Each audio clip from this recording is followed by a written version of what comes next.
Videos upcoming எபிசோட்ஸை miss பண்ணாமல் பார்க்கணுன்னா நம்ம சேனலை சப்ஸ்கிரைப் பண்ணிக்கோங்க. நிறைய பேர் சப்ஸ்கிரைப் பண்ணாமலே பார்த்துட்ருக்கீங்க. ஸோ நீங்கள் சப்ஸ்கிரைப் பண்ணுறது எங்களுக்கு ஒரு மோட்டிவேஷனாக இருக்கும். ஸோ ப்ளீஸ் சப்ஸ்கிரைப் பண்ணி சப்போர்ட் பண்ணுங்கள். தேங்க்யூ. எபிசோட் 256. பிரகாஷின் உடல் ஓரளவு சீராகிவிட அவன் 2 நாள் பெட் ரெஸ்டில் இருந்தான். 3வது நாள் டாக்டர் கொடுக்கவில்லை, அவனாகவே டிஸ்சார்ஜ் கேட்டு வாங்கி கொண்டான். ஷீலாவும் அவனை பார்க்க ஆவலாக வந்தாள். குழந்தையை வள்ளியிடம் கொடுத்துவிட்டு மெதுவாக நடந்து அவனது அறையை அடைந்தவளுக்கு சிறு தயக்கம் தொற்றிக்கொண்டது.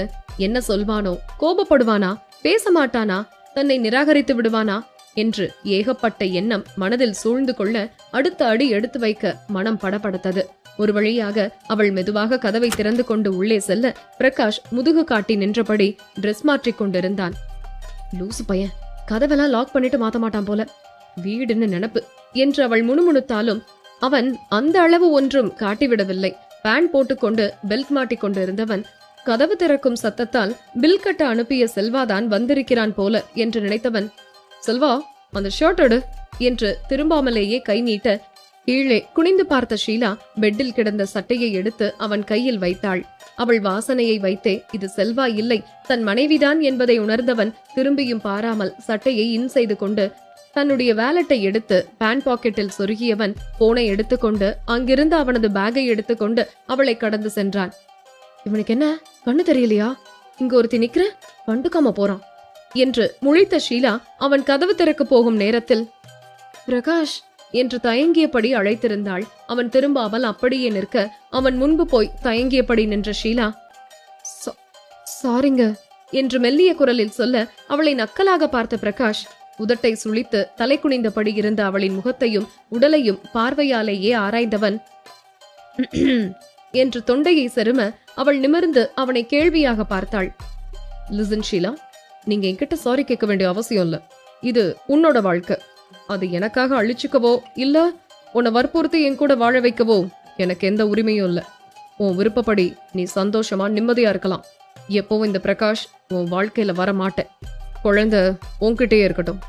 அதுவும் உனக்கு பாரமா இருந்துச்சுன்னா சொல்லி அனுப்பு, நான் அழைச்சிட்டு போயிடுறேன், பாய் என்று அவன் நடக்க அவன் சொல்வதை உணரவே ஷீலாவிற்கு சில கணம் பிடிக்க பட்டன அவனின் கையை பிடித்து வெளியே செல்ல விடாமல் தடுத்தவள், என்ன உளறிட்டு இருக்க பிரகாஷ், உனக்காகத்தானே நான் ஆபரேஷன் பண்ணி திரும்ப பொழைச்சு வந்திருக்கேன்.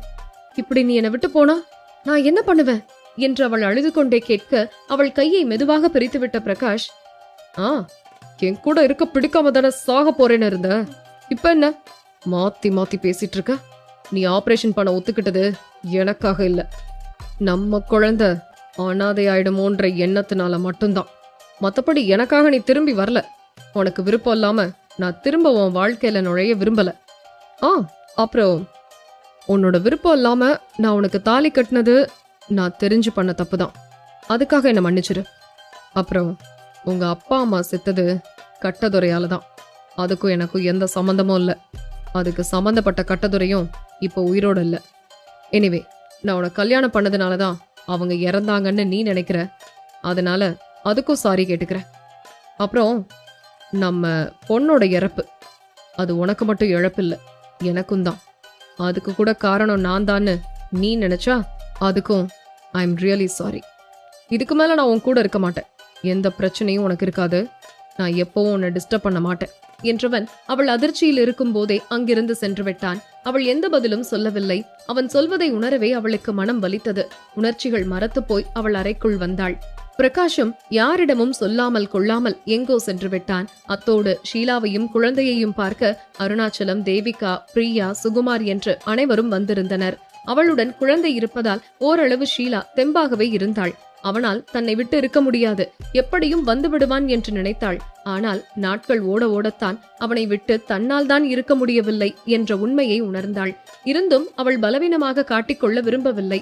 அன்றோடு 3 நாட்கள் கழித்து ஷீலாவை டிஸ்சார்ஜ் செய்து வீட்டிற்கு அழைத்து சென்றனர். பிசினஸ் விஷயமாக செல்கிறேன் என்று பிரகாஷ் வள்ளியிடம் சொல்லிவிட்டு சென்றதால் பெரிதாக அவர்களுக்கு சந்தேகம் இல்லை. ஆனால் ஷீலாவிற்குத்தான் ஐயோ எங்கு சென்றானோ என்று மனம் பக் பக் என்று அடித்துக் கொண்டது. அவளினால் யாரிடமும் சொல்லவும் முடியவில்லை, கேட்காமல் இருக்கவும் முடியவில்லை. 1 மாதம் இப்படியே ஓடியது. பொறுமை இழந்த ஷீலா வெளியவே நின்றிருந்தாள். ஆதி எப்பவும் போல இரவு நேரங்களில் நிஷாவை பார்த்துவிட்டு அவன் வீட்டிற்கு சென்று விடுவான். இன்று அவளை பார்த்துவிட்டு மீண்டும் ஆபீஸிற்கு செல்ல வேண்டிய வேலை இருந்தது. அதனால் காரிலிருந்து அவன் இறங்கியதும் ஆதியின் புருவம் முடிச்சிட்டது. இருந்தும் அவன் நேராக செல்ல போக, அண்ணா 1 நிமிஷம் என்று சோர்வாக அழைத்தாள் ஷீலா. அவன் கேள்வியாக அவளை திரும்பி பார்க்க, அவரு எங்க இருக்காரு என்று அழுகையை தேக்கி வைத்தபடி அவள் பட்டென்று கேட்டுவிட அவனுக்கு தர்ம சங்கடமாக போய்விட்டது. அவனுக்கே தெரியாதே, ஆனால் கண்டுபிடித்து சொல்லலாம் என்றால் அவனிடம் மாட்டிக்கொண்டு முழிப்பதுதான் விதி என்று நினைத்தவன், தெரியலையே ஷீலா, உனக்கும் தெரியாதா என்று கேட்டான். இல்லனா, எனக்கு பயமா இருக்குண்ணா. அவரு கோச்சிட்டு போயிட்டாரு. ஒரு 2 நாள் கழிச்சு வந்துடுவாருன்னு நினைச்சேன். ஆனா அந்த பாவி மனுஷன் வேணும்னே செய்யறாரு என்று அவள் பாவமாக சொல்ல, பிரகாஷை திட்டினால்தான் அவனுக்கு குளுகுளுவென்று இருக்குமே, அதனால் அவன் இதழில் சிறு புன்னகை தோன்ற, கொஞ்ச நாள் இருமா, நான் கண்டுபிடிச்சு சொல்றேன் என்றான். ஆனால் இவன் கண்டுபிடிப்பான் என தெரிந்தே அந்த கேடியும் தலைமறைவாகத்தான் இருந்தது. பிசினஸை பார்த்து கொண்டுதான் இருந்தான். ஆனால் எங்கிருக்கிறான் என்ற விவரம் மட்டும் மறைமுகமாக இருக்க, பொறுமையாக தேடி பார்த்து கேஷுவலாக தேடி பார்த்தெல்லாம் தோல்வியில் முடிய, கடுப்பான ஆதியின் முகத்தில் வந்து போனது செல்வாவின் முகம்தான். கண்டிப்பா இந்த கல்பிரிட்டுக்கு தெரிஞ்சிருக்க வாய்ப்பு இருக்கு என்று நினைத்தவன் நேராக போலீஸ் ஸ்டேஷன் சென்றான் கம்ப்ளைண்ட் கொடுக்க. சார், உங்களை பார்க்க மிஸ்டர் ஆதித்யா சார் வந்திருக்காரு என்று காவலாளி சொல்லிவிட்டு நிற்க, அவன் ஏதோ ஒரு சிந்தனையில் வர சொல்லுங்க என்று போன் பேசுவதில் பிஸியாகிவிட, ஆதி கதவை திறக்கவும் தான் நிமிர்ந்த செல்வா சற்று அதிர்ந்தாலும், என்ன விஷயமா வந்திருக்கீங்க சார் என்றான் நக்கலாக. என் தங்கச்சிக்கு டிவோர்ஸ் வேணுமா, ஒரு நல்ல அட்வொகேட்டா ரெக்கமெண்ட் பண்ணிவிடு என்றான் நக்கலாக. எந்த தங்கச்சிக்கு என்று அவனும் அலட்சியமாக கேட்க, ஓம் பொண்டாட்டிக்குதான் என்றான் பட்டென்று. அவனை அதிர்ந்து பார்த்த செல்வா சற்று ஜெர்க்கானாலும் பட்டென்று அஞ்சலியின் மேல் வைத்த பெருத்த நம்பிக்கையால், அதுக்கெல்லாம் வாய்ப்பில்ல ராஜா என்றான் சிரித்துக்கொண்டே. ஓ, அவ்வளோ லவ்வா என்ற ஆதி கால் மேல் கால் போட்டுக்கொண்டு திமிராக அமர, அவன் தோரணையே செல்வாவிற்கு வயிற்றை கலக்க ஆரம்பித்தது. எல்லாம் ஒரே குட்டையில் ஊறின மட்டைதானே.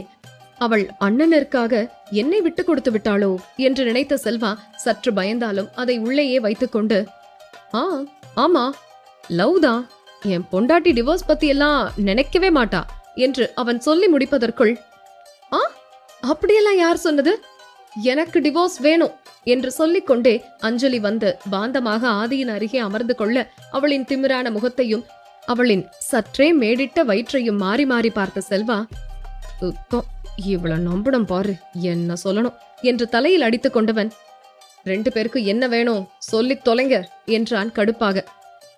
அதான் டிவோர்ஸ் வேணும் என்று அவள் சிரித்தபடி சொல்ல, அவள் ஏளனமாக சிரிக்கும் உதட்டையே வெறிக்கொண்டு பார்த்த செல்வா, வீட்டுக்கு வாடி, சிரிக்கிற உதட்ட வெட்டி மாவிளக்கு வைக்கிறேன் என்று மனதார சபதம் எடுத்துக்கொண்டு, நான் உங்ககிட்ட பேசல, என் ஃப்ரெண்டு கிட்ட கேக்குறேன்.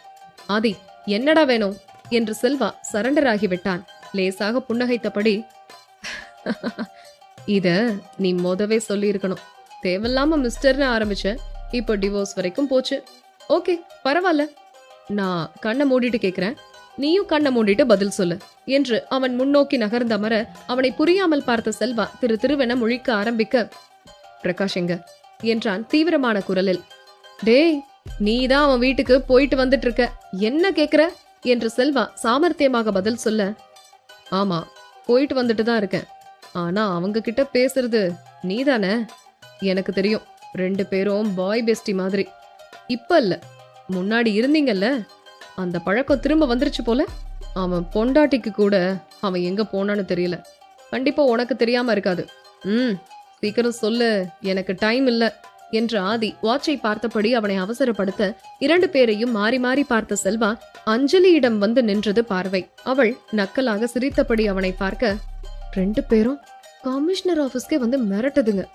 அவன் பண்றது கூட பரவாயில்ல, ஆனா இவ பண்றதுதான் ஓவரா இருக்கு என்று மனதில் கருவிக்கொண்ட செல்வா, எனக்கு எப்படி தெரியும் என்றான் தோலை குலுக்கியபடி.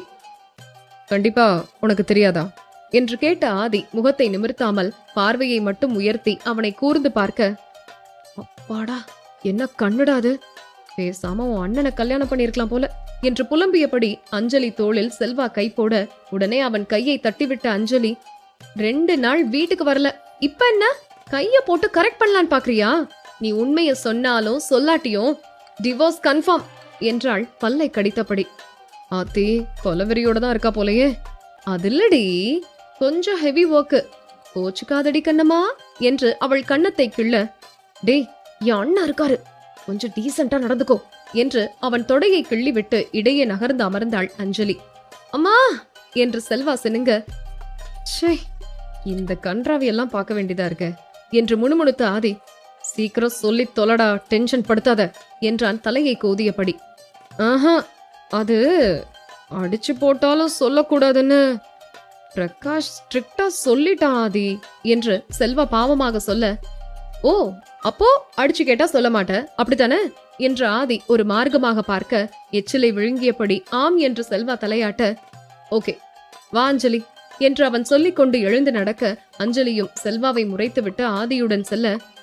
டேய், என் பொண்டாட்டியை விட்டுட்டு போடா என்று செல்வா பாவமாக ஆதியை பார்க்க ஒரு நிமிடம் தன் நடையை நிறுத்திய ஆதி, நான் ஒன்னும் ஒன்ன மாதிரி கிடையாது, புருஷன் பொண்டாட்டியை பிரிச்சு வைக்க.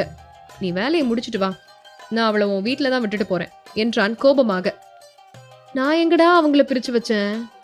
ரெஸ்ட்லெஸ்ஸா இருக்கு, கொஞ்சம் கூலிங் பிளேஸா போயிட்டு வரேன்னு சொன்னா என்றான். சரி போயிட்டு வரட்டும், நாங்க போறோம் என்று ஆதி நடக்க அஞ்சலியும் அவன் பின்னால் ஓடியவள். அண்ணா, அவர் சொல்றதுக்குள்ள ஏன் வந்தீங்க என்று அவள் பதற்றமாக கேட்க. அதான் சொன்னானே கூலிங் பிளேஸ்னு என்றான். ஆனா நிறைய இடம் இருக்கேனா என்றாள். அதை கண்டுபிடிக்கிறது ஈஸி தான் அஞ்சலி. ஃபுல் டீடைல்ஸ் இவங்கிட்ட வாங்கினது பிரகாஷ்க்கு தெரிஞ்சா தேவையில்லாம சின்ன பசங்க மாதிரி அடிச்சுப்பானுங்க. நம்ம எதுக்கு அவனுங்களுக்கு சண்டை மூட்டி விடணும்? இந்த க்ளூவே போதும். சரி வா, நானே உன்னை வீட்டுல டிராப் பண்ணவா என்று அவன் கேள்வியாக நிறுத்த. இல்லனா நான் அவர் கூடவே என்று அவள் நிறுத்த. சரி ஓகே, நீ அப்போ உள்ள போ, நான் போறேன் என்று சிரித்தபடி ஆதி அங்கிருந்து சென்று விட்டான். அஞ்சலி தயங்கியபடி மீண்டும் செல்வாவின் அறைக்குள் நுழைந்தாள். அவன் கோப்புகளில் இருந்த பார்வையை உயர்த்தி யார் அனுமதி இல்லாமல் வருவது என்ற எண்ணத்தில் நிமிர்ந்து பார்க்க திருட்டு பூனை போல வந்து நின்றாள் அவனின் மனைவி. அவளை பார்த்ததும் காதல் ஊற்று பொங்கி வழிந்தாலும் அதை அணைக்கட்டி நிறுத்தியவன், என்ன மேடம், உங்க அண்ணன் கூட போகலையா என்று கோபமாக கேட்டான். குத்துக்கல்லாட்டம் புருஷன் நீங்க இருக்கும்போது நான் எதுக்கு எங்க அண்ணன் கூட போகணும் என்று அவள் வார்த்தையில் திமிரை கூட்டி முகத்தில் பாவத்தை காட்டி பேசிக் கொண்டிருந்தாள். ஏய், உன் நடிப்பெல்லாம் பார்த்தாச்சு என்று விஜய் ஸ்டைலில் முணுமுணுத்த செல்வா. மேடத்துக்கு ஏசி ரூம்ல கூட வேத்து வடியுது போலையே, என் குழந்தை உன் வயித்துல இருக்கிறதுனால தப்பிச்ச, இல்ல வெயில்ல தானடி வேலை செஞ்சிட்டு இருந்திருப்ப என்று அவன் நக்கலாக சொல்ல அவனை மூக்கு விடைக்க முறைத்த அஞ்சலி. ஆமா, உங்க குழந்தை வயித்துல இருக்கு, அதனாலதான் பொறுப்பா வீட்டுக்கு வரீங்க பாரு. 24 மணி நேரமும் இங்கேயே இருக்க வேண்டியது. கடமை முக்கியம்தான், அதை விட குடும்பமும் முக்கியம். இதுவே மாசமா இல்லைன்னா நேரங்காலம் தெரியாம வீட்டுக்கு வந்து காஞ்ச மாடு கம்பத்துல பாயிற மாதிரி பாய வேண்டியது. இப்ப அது முடியாதுல்ல, அதனால இங்கேயே இருக்கீங்க என்று அவள் வாய்க்கு வந்ததை பேச அவள் வார்த்தையில் திடுக்கிட்ட செல்வா சுத்தி கண்களை சுழல விட்டவன். ஏய், இது கமிஷனர் ஆபீஸ், கொஞ்சம் டீசென்டா பேசு. நீ இப்ப பேசுறது கமிஷனர் கிட்ட, அதை ஞாபகத்துல வச்சுக்கோ என்று அவன் பல்லை கடித்துக் கொண்டு பதற்றமாக சொன்னான்.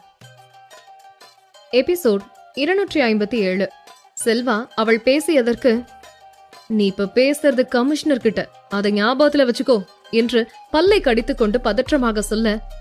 ஐயோ சாமி, நான் இல்லாததோன்னு சொல்லலையே, உங்க மனசாட்சியை தொட்டு சொல்லுங்க, நீங்க அந்த மாதிரி இருந்ததே இல்லையா என்று அவள் நியாயம் கேட்க அவனுக்குத்தான் வெட்கமாக போய்விட்டது. நல்ல வேளை எனக்கென்று ஒரு அறை இருக்கிறது, அதனால் இவள் பேசுவது பாதுகாப்பாக இருக்கிறது. ஒருவேளை நான் பொது இடத்தில் நின்று வேலை செய்தால் என் மானம் கப்பல் ஏறி காத்தோடு போயிருக்கும்.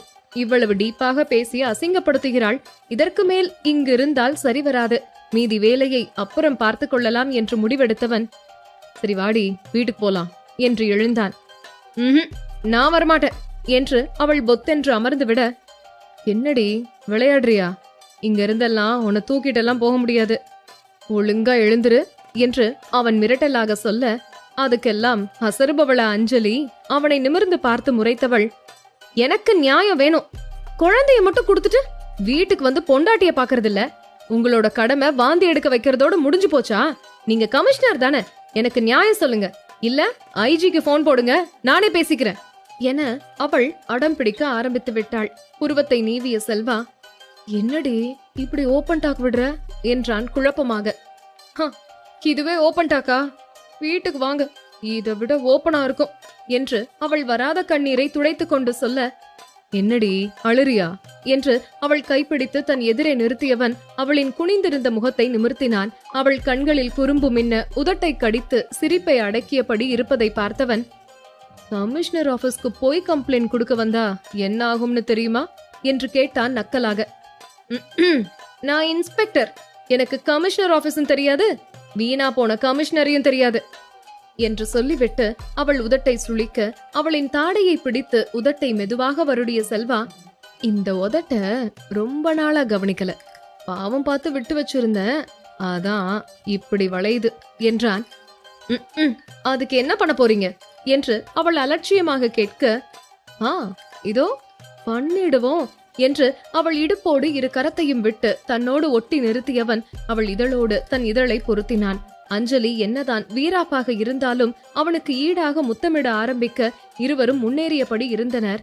இச்சு இச்சு என்ற சத்தம் அறை முழுவதும் எதிரொலிக்க அவளை பட்டென விலக்கி நிறுத்தியவன், ஏய் மூட மாத்தாத, வாடி என்று இழுக்க, இல்ல இன்னும் ஒன்னே ஒண்ணு என்று பட்டன அவன் உயரத்திற்கு எக்கி முத்தமிட அவளுக்கு கஷ்டத்தை கொடுக்காமல் சற்று கீழே குனிந்து அவளுக்கு வாகாக இசைந்து கொடுத்தான்.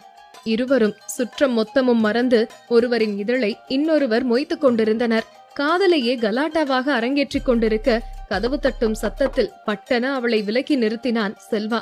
தலையை அழுந்த கோதியபடி, என்னைய கெடுத்துட்டியே அஞ்சலி என்று அவன் கண்களாலேயே கேட்க, கமிஷனர் ஆபீஸ்க்கு வந்து கமிஷனரையே கெடுத்துட்டேன், அப்ப நான் எவ்வளவு பெரிய ஆளா இருப்பேன் என்று இல்லாத காலரை அவள் கெத்தாக தூக்கிவிட, கழுவி கழுவி ஊத்துனா கூட இவளுக்கு அறிவு வராது என்று புலம்பியபடி போய் கதவை திறந்தான் செல்வா. சில ஃபைல்ஸ்களுடன் காவலாளி வெளியே நிற்க அதை வாங்கிக் கொண்ட செல்வா அடுத்த சில நிமிடங்களில் அவளை அழைத்துக் கொண்டு வீட்டிற்கு சென்றான். ஆதியும் நேராக ஒரு டிடெக்டிவிடம் வந்தவன் பிரகாஷை பற்றி கண்டுபிடிக்க சொன்னான். 5 மணி நேரத்திலேயே அவன் இருக்கும் இடம் தெரிய வந்தது. அதை அப்படியே ஷீலாவிடமும் ஆதி தெரிவித்து விட்டான். ஷீலாவும் அவன் கொஞ்ச நாள் தனிமையில் இருக்கட்டும், கோபம் குறைந்ததும் வந்து விடுவான் என்று நினைத்தவளுக்கு ஏமாற்றமே மிஞ்சியது. 3 மாதங்கள் கடந்துவிட்டது. நிஷாவை அழைத்துக் கொண்டு செல்ல தேவிகா வந்திருந்தாள். ஷீலா தன் அண்ணனை பிரிந்திருப்பதால் தான் நிஷாவும் ஆதியிடம் நேரம் செலவழிப்பதே இல்லை. அவனும் நிலைமை கருதி இரவில் வந்து சிறிது நேரம் பார்த்துவிட்டு செல்வதோடு சரி. அத்தோடு ஒரு ஒற்றுதலும் இருவருக்கும் இல்லாமல் போய்விட்டது. இப்போது அழைப்பதற்கு கூட தேவிகாதான் வந்திருக்கிறார், ஆதி வந்திருக்கவில்லை. இப்போது ஷீலாவிற்காக போக வேண்டாம், அண்ணி தனிமையில் வருந்துவார் என்று நிஷா ஷீலாவிற்காக நினைத்தாலும் கூட ஆதியின் ஒதுக்கம் அவளுக்கு சரியாக படவில்லை. அதனால் வேறு வழி இல்லாமல் குழந்தைகளுடன் கிளம்பிக் கொண்டிருந்தாள். வள்ளியும் வந்து, இன்னும் கொஞ்ச நாள் இருந்துட்டு போ நிஷா என்று வற்புறுத்தி பார்த்து விட்டார். இன்னும் கொஞ்ச நாள் இங்க இருந்தா ஓ மாப்பிள்ள எனக்கு டிவோர்ஸ் கொடுத்துட்டு வாரு, பரவாயில்லையா என்று அவள் சிரித்துக் கொண்டே கேட்க வள்ளி கப்பென்று வாயை மூடிக்கொண்டாள். அதோடு ஷீலாவும், அத்த அவ போகட்டும், அவளும் எத்தனை நாள் தான் இருப்பா, இங்க இருந்ததே எனக்காகத்தான் என்று சமாதானமாகி நிஷாவை அனுப்ப முடிவெடுத்தனர். தேவிகாவும் நிஷாவை அழைத்துக் கொண்டு சென்று விட்டார். தான் திருமணமாகி புகுந்த வீடு செல்லும் போதும் தன் அண்ணன் இல்லை. இப்போது குழந்தை பெற்று மறுவீடு முடிந்து செல்லும் போதும் தன் அண்ணன் இல்லை. என்ன கொடுமை இது என்று நினைத்துக் கொண்டாள் நிஷா.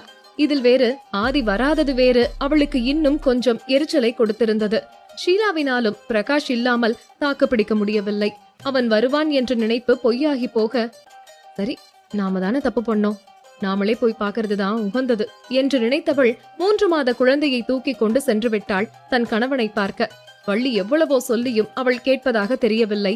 பிரகாஷே அவளிடம் அடிபணிந்துதான் செல்ல வேண்டும். இதில் வள்ளி எம்மாத்திரம் இருந்தும் அவளை எந்த குறையும் வள்ளி சொன்னதில்லை. பெறாத மகளைப் போலத்தான் அன்போடு பார்த்து கொண்டார். காலையில் மணி 10. மூணாரில் கால் பதித்தாள் ஷீலா. குழந்தையை நன்றாக ஸ்வெட்டர் எல்லாம் போட்டு தலை முதல் கால் வரை பாதுகாப்பாக மூடியிருந்தாள். ஆதி சொன்ன அட்ரஸின் படி ஒரு வீட்டையும் வந்தடைந்தாள். குவார்டர்ஸ் போன்ற சிறிய வீடுதான் அது. அந்த பகுதியில் அது போல வீடுதான் சுற்றி இருந்தது. அதை பார்த்ததும் அவளுக்கே சந்தேகம் வந்துவிட்டது. என்னதான் பெரியதாக இருந்தாலும் அவன் எதற்காக இங்கு தங்க வேண்டும்? வேறு எங்கேயாவது சென்று நட்சத்திர ஹோட்டலில் தங்கி இருக்கலாமே என்று நினைத்தபடி அந்த வீட்டின் முன்பு போய் நின்றாள். குளிர் தாங்க முடியவில்லை ஷீலாவிற்கு. அதோடு மழை வேறு லேசாக தூறிக்கொண்டும் இருக்க வீட்டிற்கு வெளியவே இருந்த பெயர் தெரியாத மலர்கள் வேறு அவளின் கண்களை பறித்தது. இதற்கு மேல் இங்கு நின்றிருந்தால் உடம்பு தாங்காது என்று நினைத்தவள் காலிங் பெல்லை இருமுறை அழுத்தினாள். அப்போதும் யாரும் வராமல் போக ஒருவேளை அட்ரஸ் தவறோ என்று திருவென முழித்தபடி தன் பேக்கில் இருந்து போனை எடுக்க போக ஒரு நடுத்தர வயது பெண்மணி அந்த வீட்டை தாண்டி பின்னாடி இருக்கும் வீட்டின் பக்கம் சென்று கொண்டிருப்பதை பார்த்தாள். அக்கா, ஒரு நிமிஷம் என்று கூறிக்கொண்டே அவரிடம் ஓடினாள். அவரும், கொஞ்சம் பொறுமையா வாமா, கையில குழந்தைய வச்சுட்டு எதுக்கு இவ்வளவு அவசரம், என்ன வேணும் உனக்கு என்று ஷீலாவை அவர் புரியாமல் பார்க்க, நல்ல வேளை இவருக்கு தமிழ் தெரிஞ்சிருக்கு என்று நினைத்தவள், இந்த வீட்ல இருக்கிறவங்க எங்க என்று கேட்டாள்.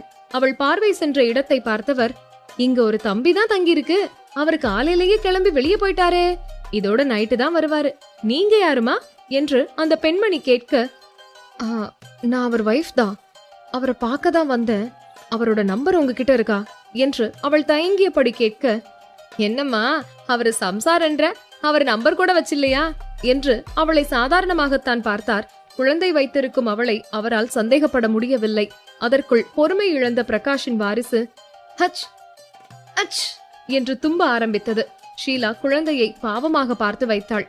ஐயோ, இங்க கூட்டிட்டு வந்து பிள்ளைக்கு உடம்பு சரியில்லாம போயிடுச்சே என்று நினைத்தவள் அவசரமாக, இல்லம்மா அவர் நம்பர் என்கிட்ட இல்ல, நீங்களே கொஞ்சம் போன் பண்ணி அவர் இங்க வர சொல்லுங்களேன் ப்ளீஸ் என்றாள். சரிம்மா, நான் சொல்றேன், நீ அது வரைக்கும் இங்க இருக்க வேணாம், உள்ள போலாம்ல என்று அந்த பெண்மணி சொல்ல, அந்த வீடு பூட்டி இருப்பதை பார்த்த ஷீலா, ஆனா வீடு பூட்டி இருக்கே என்றாள். ஆமா, அந்த வீட்டோட கீ என்கிட்ட ஒன்னு இருக்கு, சாயந்தர நேரத்துல வீட்டை கிளீன் பண்ண ஒரு பாட்டிமா வருவாங்க, அதுக்காக திறந்து விட தம்பி என்கிட்ட ஒரு கீயை கொடுத்துட்டு போயிருக்காரு, வா நான் திறந்து விடுறேன் என்று கதவை திறந்து ஷீலாவை வீட்டிற்கு அழைத்து வந்தார். ஷீலா வீட்டை சுற்றி பார்வையை செலுத்தினாள். அவளை பார்த்த அந்த பெண்மணி, சரிம்மா, எங்களுக்கு மெயின்ல ஒரு கடை இருக்கு, நான் இப்ப அங்க போகணும், உனக்கு இப்ப ஏதாவது வேணும்னா சொல்லு, நான் எடுத்துட்டு வந்து கொடுத்துட்டு போறேன் என்று அவர் தாழ்மையாக கேட்க, இல்லம்மா வெளியில டிரைவர் இருக்காரு, ஏதாவது வேணும்னா வாங்கிட்டு வர சொல்லிக்கிறேன், நீங்க என் வீட்டுக்காரர் நம்பர் மட்டும் கொடுங்க என்று ஷீலா கேட்க, என்கிட்ட அவர் நம்பர் இல்ல, என்னோட வீட்டுக்காரர் கடையில இருக்காரு, அவர்கிட்ட தான் போன் நம்பர் இருக்கு, நாங்க போனதும் பிரகாஷுக்கு போன் பண்ணி தகவல் சொல்றேன், பின்னாடிதான் என் வீடு இருக்கு, உனக்கு ஏதாவது உதவி வேணும்னா வா, என் மருமக இருக்கா, அவகிட்ட சொல்லிட்டு போறேன் என்று சொல்லிவிட்டு அந்த பெண்மணி சென்று விட, யாருன்னே தெரியாது, உதவி பண்றேன்னு சொல்றாங்க, ரொம்ப நல்ல கேரக்டர் தான் போல என்று கையில் குழந்தையை வைத்துக்கொண்டு அவள் ஒவ்வொரு அறையாக சுற்றி பார்த்தாள். வெளிச்சம் இல்லாமல் அந்த வீடே 70% இருளில் மூழ்கித்தான் இருந்தது. டைல்ஸின் குழுமையும் சுவரின் ஈரப்பதமும் என்று ஷீலாவின் உதடு குளிரில் துடிக்க ஆரம்பித்தது. குழந்தையை இன்னும் இறுக்கி அணைத்துக் கொண்டாள். 2 bedroom, hall, kitchen, attach bathroom என்று வீட்டோடு அனைத்தும் வசதியாக இருக்க, குழந்தையை தூங்க செய்து படுக்கையறை உள்ளே பெட்டில் தலையணைகளுக்கு நடுவே பாதுகாப்பாக கிடத்தியவள் கிச்சனிற்கு வந்து லைட்டை போட்டாள். பிரகாஷ் நன்றாக சமைப்பான்தான், ஆனால் இங்கு சமைக்க எந்த பொருளும் அவன் வாங்கி வைத்திருக்கவில்லை. ஒரு டபுள் டோர் ஃப்ரிட்ஜ் இருந்தது. அதை திறந்து பார்த்தாள். கண்கள் அதிர்ச்சியில் வெளியே வந்து விழுவது போல ஆகிவிட்டது. மேல் டோர் முழுவதும் மதுபானங்கள் அடுக்கி வைக்கப்பட்டிருக்க எச்சிலை விழுங்கியபடி கீழ் டோரை திறந்து பார்த்தாள். அப்போதுதான் அவளுக்கு ஓரளவு மூச்சு வந்தது. பால், முட்டை, பிரெட் என்று அடுக்கி வைத்திருந்தான். காய்கறி, மளிகை சாமான்கள் எதுவும் இல்லை. ஒரு பெருத்த மூச்சு விட்டபடி பாத்திரங்கள் இருக்கிறதா என்று பார்த்தாள். தேவையான பாத்திரங்கள் கபோர்டில் இருக்கவே அதை பார்த்து சற்று திருப்தி அடைந்தவள் இப்போதைக்கு சமைக்க தேவையான பொருட்களை வாங்கி வர சொல்லி டிரைவரிடம் எழுதி கொடுத்து அனுப்பினாள். அவர் வாங்கி வந்து கொடுத்ததும் அவனுக்கு பிடித்தமான நான்வெஜ் ஐட்டம் சிலது செய்து வைத்தவள். அவள் சூடாக காஃபி குடித்துவிட்டு குழந்தைக்கு பால் காய்ச்சி அருகில் வைத்துக்கொண்டு அவனுக்காக காத்திருந்தாள். நேரம்தான் சென்றதை தவிர அவன் வருவது போல தெரியவில்லை. புது இடம் என்பதால் நேரம் போவதே தெரியாமல் அவளும் உறங்கிவிட்டாள். டிரைவர் போன் செய்யவும் தான் அவள் எடுத்து காதில் வைத்தாள். பக்கத்தில் இருந்த ஒரு ரெசார்ட்டில் தான் அவரும் தங்கி இருந்தார். மேடம், சார் வந்துட்டாரா என்று அவன் கேட்க, இல்ல வந்தது சொல்றேன், நீங்க அப்ப கிளம்புங்க, உங்களுக்கு அங்க எந்த பிரச்சனையும் இல்லையே என்று ஷீலா கேட்க, இல்ல மேடம், இங்க கம்ஃபர்டபுளா தான் இருக்கு என்று அவர் சொன்னதும், ஓ சரி என்று ஷீலா போனை வைத்துவிட்டு மணியை பார்த்தாள். 9 தாண்டி கொண்டிருந்தது. அச்சச்சோ, இவ்வளவு நேரம் ஆயிடுச்சா என்று நினைக்கும் போதே சிறு பயம் அவளை தொற்றிக் கொண்டது. தெரியாத இடமாயிற்றே. இங்கிருக்கும் பொருளை வைத்தே தன் கணவன் இந்த வீட்டில்தான் தங்கியிருக்கிறான் என்று அவளால் உணர முடிந்தது. ஆனால் நான் வந்த செய்தி தெரிந்திருந்தால் இந்நேரம் வந்திருப்பானே என்று நினைத்தவள் பதற்றமாக வெளியே வர, அப்போதுதான் கேட்டை திறந்து கொண்டு காலையில் பார்த்த அதே பெண்மணியும் அவருடன் ஒருவரும் உள்ளே நுழைந்தனர். அவரை பார்த்ததும் தன் பயத்தை ஓரம் கட்டிய ஷீலா அவரிடம் சென்று, அக்கா, என் வீட்டுக்காரருக்கு போன் பண்ணீங்களா என்று கேட்டாள். காலையில இருந்து பல தடவை பண்ணியாச்சுமா, சுவிட்ச் ஆஃப்னு தான் வருது. உன்னை பார்த்தாலே தெரியுது பதட்டமா இருக்கன்னு. கவலைப்படாத, 10 மணிக்கெல்லாம் தம்பி வந்துரும், நீ உள்ள போ என்று அந்த பெண் சொல்ல, ஷீலாவும் யோசனையோடு திரும்பி நடக்க, ஒரு நிமிஷம் இருமா என்று அந்த பெண்ணின் குரலில் திரும்பி நின்று என்ன என்பது போல பார்த்தாள். இல்ல, சாப்பிட ஏதாவது செஞ்சியா, இல்ல நான் எடுத்துட்டு வரட்டுமா என்று அவர் கேட்க, இல்லம்மா நான் சமைச்சிருக்கேன் என்று ஷீலா சொல்லவும், சரிம்மா நீ போ என்று அவர் சொல்லவும் உள்ளே வந்து கதவை லாக் செய்தவள் ஒருவித படபடப்புடன் சோஃபாவில் அமர்ந்து விட்டாள். இப்போது வருவான் அப்போது வருவான் என்று நினைத்து இன்று முழுவதும் சாப்பிடாமல் இருந்ததுதான் மிச்சம் என்று நினைத்தவள் கொஞ்சமாக சாப்பாடு போட்டு எடுத்து வந்து அமர கதவு படபடவென்று பலமுறை தட்டப்பட்டது. ஷீலாவிற்கு இதயம் தூக்கி வாரி போட்டது. காலிங் பெல் இருக்கும்போது எதுக்கு இப்படி கதவை தட்டுறாங்க என்று நினைத்தவள் சாப்பாடு தட்டை மீண்டும் கிச்சனில் எடுத்துக்கொண்டு போய் மூடி வைத்துவிட்டு அந்த குளிரிலும் வேர்த்த முகத்தை துடைத்தபடி போய் கதவை திறந்தாள். வெளியில் நின்றிருந்தவனை பார்த்ததும் சப்த நாடியும் அடங்கியது ஷீலாவிற்கு. முதலில் இருந்த பிரகாஷா இவன் என்று சந்தேகிக்கும் வகையில் உடம்பை இரும்பு போல திடகாத்திரமாக வைத்திருந்தான். பார்வையில் அதீத வெறுப்பு சூழ்ந்திருக்க அவளை சிறிதும் கண்டு கொள்ளாமல் தாண்டி உள்ளே சென்றான். எபிசோட் 258. ஷீலாவிற்கு போன உயிர் திரும்ப வந்தது போல இருந்தது. கதவை மீண்டும் சாத்தியவள் அவன் பின்னாடியே வர முதல் அறையில் குழந்தை உறங்கிக் கொண்டிருப்பதை உணர்ந்தவன் அந்த அறை பக்கம் செல்லாமல் மற்றொரு அறைக்குள் நுழைந்தான். என்ன இவன் பேசவே மாட்டேங்கிறான் என்று நினைத்த ஷீலா அப்படியும் இப்படியும் நடந்து கொண்டிருக்க, முட்டி வரை உள்ள ட்ரௌசரும் கருப்பு நிற கையில்லா பனியனும் அணிந்து கொண்டு வெளியே வந்தவன் நேராக கிச்சனிற்கு சென்றான். ஷீலாதான் அவன் உடலை பார்த்து பேய் அறைந்தார் போல நின்று விட்டாள். இதென்ன ஆம்சா இல்ல ஆடி தள்ளுபடிக்கு வாங்கின பொம்மையோட கையா தெரியலையே. இவ்ளோ தடமா இருக்கு, பார்க்கவே பயமா இருக்கு. ஆனா முன்ன விட இன்னும் அழகாயிட்டான் என்று இதழோரம் புன்னகை தோன்ற அவனை ரசித்தவளின் முகம் அப்படியே கருத்தது. கையில் மது பாட்டிலுடன் அவன் வாங்கி வந்த கவரையும் எடுத்து வைத்தவன் ஸ்கூல் விட்டு வந்த சிறுவன் போல பவ்யமாக சோஃபாவில் அமர்ந்து கொண்டு தொலைக்காட்சியை ஆன் செய்தவன் அந்த மதுவை ஒரு கோப்பையில் ஊற்றி அவன் வாங்கி வந்த சைடிஷை பிரித்து வைத்தவன் ஒருத்தி தன் முன்பு இருப்பதையே கருத்தில் கொள்ளாமல் குடிக்க ஆரம்பித்திருந்தான். இதுவரை அவன் அழகிலும் கம்பீரத்திலும் லயித்து போயிருந்த ஷீலா அவனின் இந்த திடீர் செயலிலும் மாற்றத்திலும் திகைத்து போய் கோபத்தில் சிவந்தவள், என்ன பண்ணிட்டு இருக்க பிரகாஷ் என்று பட்டன வந்து அவன் கையில் இருந்த கோப்பையை தட்டிவிட அது வேகமாக தரையில் விழுந்து சிதறியது. அதை பார்த்து கூட அவன் முகத்தில் எந்த ரியாக்ஷனும் இல்லை. கூலாக மீண்டும் ஒரு கிளாஸில் ஒயினை ஊற்றி அவன் குடிக்க ஷீலாவிற்கு தான் பைத்தியம் பிடிப்பது போல் ஆகிவிட்டது. தன்னால் தான் அவன் மறந்திருந்த விஷயத்தை மீண்டும் தொடங்கிவிட்டானோ என்று நினைத்து வருந்தியவள் அவள் அழுது கொண்டே உள்ளே செல்ல போக, நீ எதுக்கு இங்க வந்த என்ற கேள்வியில் அப்படியே நின்றவள் மெதுவாக அவனை திரும்பி பார்த்தாள். அவன் அலட்டிக் கொள்ளாமல் ஒரு சிக்கன் லாலிபப்பை எடுத்து சுவைத்துக் கொண்டிருக்க பார்வை மட்டும் அந்த கேள்வியிலேயே நின்றது. அதை உணர்ந்த ஷீலா, நீ இல்லாம என்னால இருக்க முடியல என்றாள். செம்ம ஜோக், பட் சிரிக்கிற நிலைமையில நான் இல்ல, காலையில கிளம்பி போயிடு என்று அவன் இறுகிய குரலில் எங்கோ பார்த்தபடி சொல்ல அவளும் அலட்டிக் கொள்ளாமல், அப்ப நீயும் என் கூட வந்துரு என்றாள். நான் எதுக்கு வரணும், நான் எங்கேயும் வரதால, யாருக்கும் தொந்தரவா இருக்கவும் விரும்பல என்றான் இறுகிய குரலில். அவன் வார்த்தை ரத்தம் வராமல் அவள் இதயத்தை தாக்கிக் கொண்டிருந்தது. நீ இல்லாம நான் எங்கேயும் திரும்ப போறதா இல்ல, நீயும் வரதா இருந்தா சொல்லு, நம்ம 2 பேரும் ஒன்னா போலாம் என்று அவள் தயங்கியபடி சொல்ல அவளை முறைத்த பிரகாஷ், நான் சொல்றத நீ என்னைக்குதான் கேட்டிருக்க என்று நினைத்தபடி முகத்தை திருப்பிக் கொள்ள அதற்குள் குழந்தை எழுந்து அழ ஆரம்பித்து விட்டது. ஷீலா வேகமாக சென்று குழந்தையை தூக்கிக் கொண்டாள். ஆனால் வெளியே வரவில்லை. அவனுக்கு தேவை என்றால் உள்ளே வந்து பார்த்து கொள்ளட்டும் என்று நினைத்தாள். ஆனால் அவன் வருவது போல தெரியவில்லை. குழந்தையும் தூங்கிவிட அவள் வெளியே வந்து பார்த்தாள். அவன் சோஃபாவிலேயே தூங்கிவிட்டிருந்தான். அஷ்ஷோ, இவனை சமாதானப்படுத்தவே முடியாத போலயே, என்கிட்டதான் கோச்சிட்டு இருக்கான்னு பார்த்தா குழந்தைகிட்டையும் கோவமா இருக்கான் போல என்று மனதில் நினைத்து கொண்டு திரும்ப உள்ளே செல்ல போக, ஏய் சாப்பிட்டுட்டு போய் படு என்றான் கண் திறக்காமலேயே.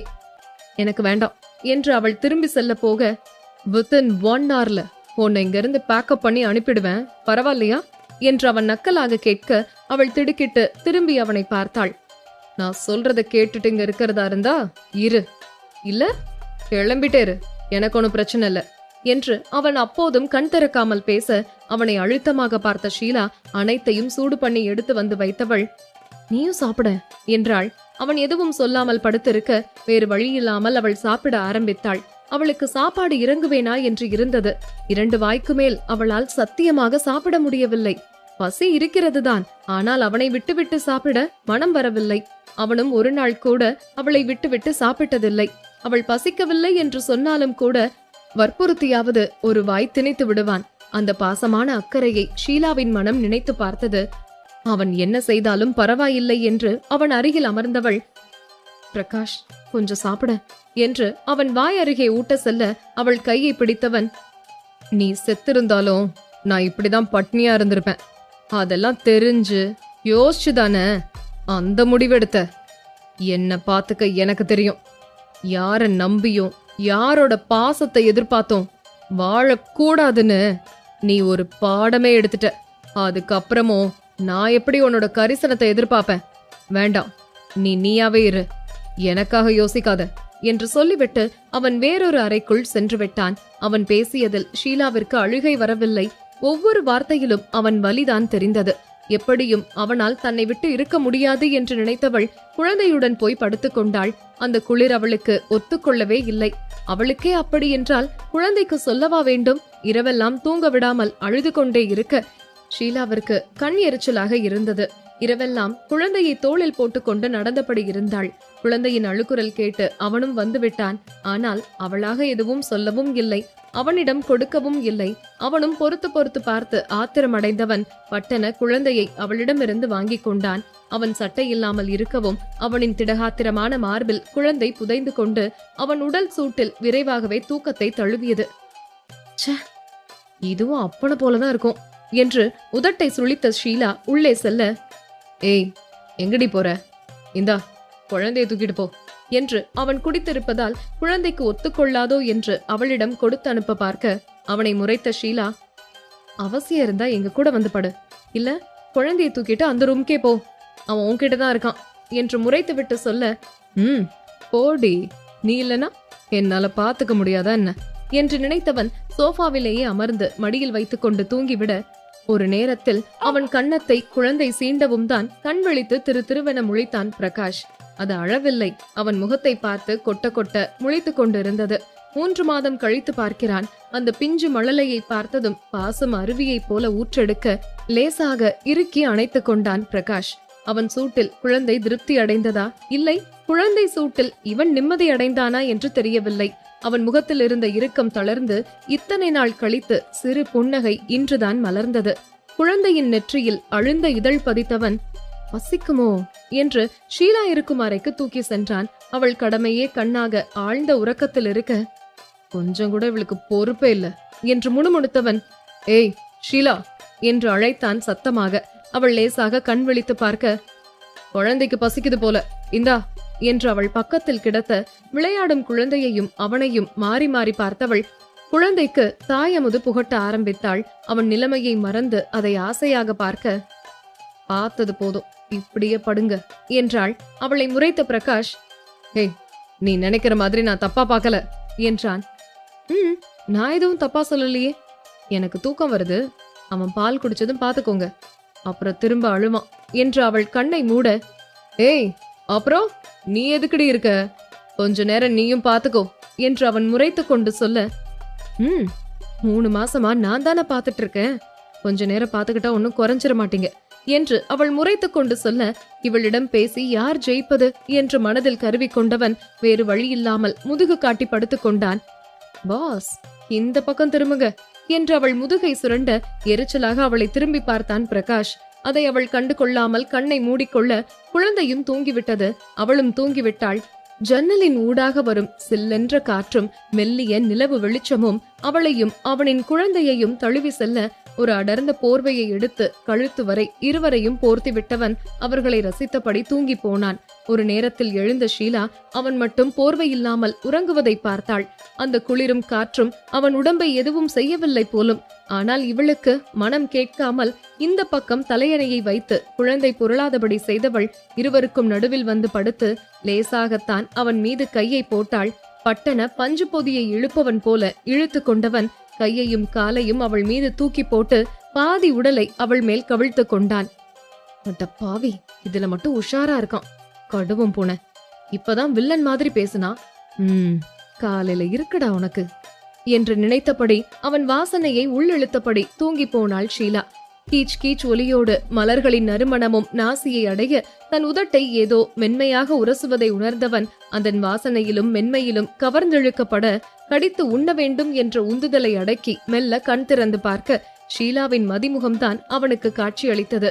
அவளின் உதடு வேறு அவனின் முரட்டு இதழை தழுவிக்கொண்டிருக்க உதட்டில் பட்ட தேனை ருசிக்க கூட முடியாமல் கையால் துடைத்தெடுக்க நேர்ந்தால் மனம் எவ்வளவு கஷ்டப்படுமோ அதே கஷ்டத்தை உணர்ந்தபடி லேசாக பின்வாங்கியவன் உடனடியாக இவளிடம் தானே சென்று சரண்டரானால் அவளுக்கு தன் வலி புரியாது என்று நினைத்து, ஏய் ஷீலா என்று கத்தினான். அவள் மிரண்டு போய் விழிக்க அதை சிறிதும் கணக்கில் கொள்ளாமல், குழந்தை அங்க கிடத்திட்டு நீ எதுக்கு என்கிட்ட வந்து படுத்திருக்க, எழுந்துரு என்று அவன் கத்த அவள் பட்டனை எழுந்து அமர்ந்தவள், நான் ஒன்னும் உங்ககிட்ட வந்து படுக்கல, பெட்ஷீட் போத்தி விட வந்த, நீங்க என்னை இழுத்து படுக்க வச்சிட்டீங்க என்று அவள் பாவமாக சொல்ல, யாரு நானா இழுத்த, பொய் சொல்ற வேலையெல்லாம் வச்சுக்காத, ஒழுங்கா ஊருக்கு கிளம்புற வேலையை பாரு என்று கத்திவிட்டு அவன் அங்கிருந்து சென்றுவிட இவள்தான் நடப்பது கனவா நினைவா என்ற ரீதியில் அமர்ந்திருந்தாள். குழந்தை உறங்குவதை பார்த்தவள் மெல்ல எழுந்து குளித்துவிட்டு வந்தவள் இருவருக்கும் ஸ்ட்ராங்காக டீ போட்டு அவனை தேடிக்கொண்டு மேலே வந்தாள். அவன் சின்சியராக தண்டால் எடுத்துக் கொண்டிருக்க அவனின் கட்டுடல் மேனியை பார்த்தே கவிழ்ந்து விழுந்த ஷீலா எச்சிலை விழுங்கியபடி தொண்டையை செரும அவனுக்கு காதில் விழுந்தாலும் கண்டு கொள்ளாமல் இருக்கவே பிரகாஷ் என்று சத்தமாக அழைத்திருந்தாள். அவன் என்ன என்பது போல அவளை பார்க்க, டீ இந்தாங்க என்று அவனிடம் ஒரு கோப்பையை நீட்டினாள். நான் டீ எல்லாம் குடிக்கிறதில்ல என்று சொல்லிக் கொண்டே அவன் முகத்தில் படிந்த வேர்வையை ஒரு டவலால் ஒற்றி எடுக்க, ஓ அப்புறம் சார் என்ன குடிப்பீங்க என்று அவள் நக்கலாக கேட்டாள். அவன் காலையில் எழுந்ததுமே ஒரு டீ குடித்து விடுவான், இல்லை தலைவலி தூக்கம் இன்னும் தெளியவில்லை என்று ஷீலாவின் உயிரை எடுத்து விடுவான். ஆனால் இப்போது அவன் வேண்டாம் என்று சொல்லவும் அவள் அப்படி கேட்க மாடியின் சுவரின் மீது வைத்திருந்த மது பாட்டிலை எடுத்து அப்படியே தொண்டையில் சரித்தவன், இப்பெல்லாம் இதான் குடிக்கிறேன் என்றான் கூலாக. அவளுக்கு கோபம் அதிர்ச்சி என்று அவனை முறைத்து பார்த்த ஷீலா, என்னங்க காலையிலேயே இப்படி குடிக்கிறீங்க என்று கோபமாக கத்த, என்ன பண்ண சொல்ற, 3 மாசமா இதுதான் எனக்கு கம்பெனி கொடுக்குது, இந்த ஃபீலிங்கும் நல்லாதான் இருக்கு என்று அவன் மீண்டும் குடிக்க அவன் கையில் இருந்த பாட்டிலை பிடுங்கி தூரம் எறிந்த ஷீலா, என்ன உயிரோட கொல்லாத பிரகாஷ், இப்படி குடிச்சு குடிச்சு உன்னையே அழிச்சுக்காத என்று அவள் அழுது கொண்டே சொல்ல, இங்க பாரு என் கூட இருக்க பிடிக்காம தானே நீ சாக நினைச்ச, அதனாலதான் நான் பிரிஞ்சு வந்துட்டேன். இப்பவும் சொல்றேன், நான் உன்னை உயிரோட கொல்லல, இங்க இருந்து போகத்தான் சொல்றேன்.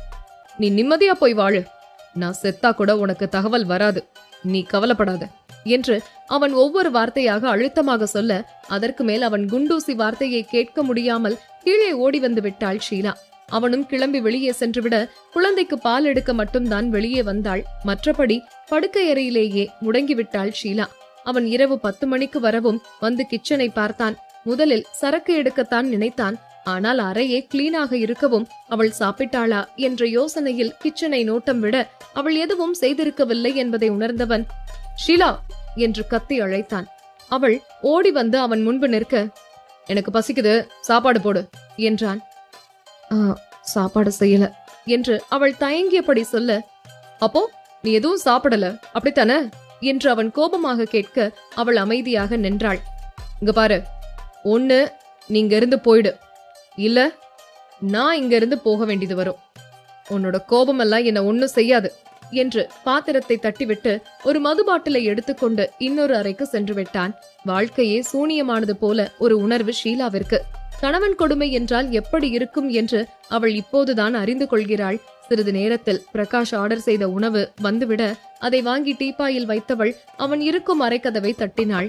அவன் போன் பேசிக்கொண்டே வெளியே வந்தவன் சோஃபாவில் அமர்ந்தான். ஷீலா அவனுக்கு உணவை பரிமாற, சொல்லு பேபி, இவ்வளவு நேரம் அங்கதானடி இருந்த, அது கூட உனக்கு பத்தலையா என்று அவன் கொஞ்சம் குரலில் போனில் பேசிக் கொண்டிருக்க அவனை புரியாமல் பார்த்தாள் ஷீலா.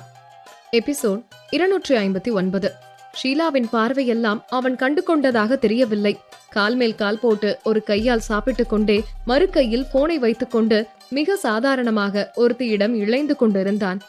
சாப்பிட்டியா டார்லிங் என்று அந்த பக்கம் கேட்கப்பட, நீ சொல்லும் போதே நான் சாப்பிட்டிருக்கணும், தேவையில்லாம இங்க வந்து டைம் தான் வேஸ்ட் பேபி, செம்ம பசி தெரியுமா, இப்பதான் ஆர்டர் பண்ண, நீ சாப்பிட்டியா பேபி என்று அவன் குழைவாக கேட்க, இப்பதான் டார்லிங், நான் வேணா வரவா என்று மறுமுனையில் பேச, ஆஹா இல்ல பேபி, இங்க டைம் சரியில்லை, நானே காலையில வரேன், எனக்கே உடம்பு ஒரு மாதிரியா தான் இருக்கு, அதுக்காக ஓ ஹெல்த்தையும் பார்க்கணும்ல பேபி, ஒரு நாளைக்கு எத்தனை ரவுண்டு தான் நீயும் தாங்குவ என்று அவன் வெட்கமே இல்லாமல் பேசிக் கொண்டிருக்க ஷீலா பேயறைந்தார் போல அவன் பேசுவதை சகிக்க முடியாமல் கேட்டுக்கொண்டிருந்தாள்.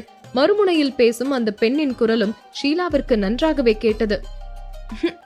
உனக்காக என் உயிரையே கொடுப்பேன், ஆஃப்டர் ஆல் இந்த உடம்பு வலிய தாங்கிக்க மாட்டேனா டார்லிங், உன்னை பார்த்தது என்னோட அதிர்ஷ்டம், அதனால நீ என் ஹெல்த்த பத்தி கவலைப்படாத, any time come with me என்று அவள் சிரித்துக் கொண்டே சொல்ல அவள் பதிலில் கசிந்துருகிய Prakash, I love you baby, take care, நாளைக்கு ரெடியாரு, நம்ம எப்பவும் போற ஹோட்டலுக்கு போலாம், பாய் என்று ஒரு அழுத்தமான முத்தத்துடன் போனை கட் செய்ய பட்டன கண்ணை துடைத்துக் கொண்ட ஷீலா தலை குனிந்து கொண்டாள்.